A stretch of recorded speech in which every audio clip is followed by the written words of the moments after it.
Here we have Will Brew, my modified wrong shot, with brand new Worker Heavies. This is a Worker Terminator kit and a Worker Pump kit. It's got a bunch of other small modifications and tweaks to it. But today, we're going to destroy a box.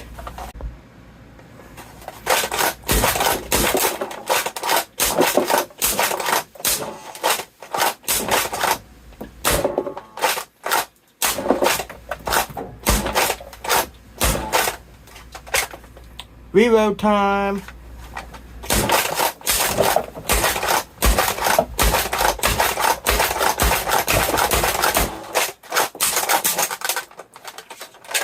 There you go. There's Will Brew, hitting about 240 FPS. And in case anyone's wondering, yes, they're coming out the back of the box. Hopefully it didn't damage my pegboard. But yeah. That's what 240 FPS with a wrong shot does. With no B-car, no scar, no nothing.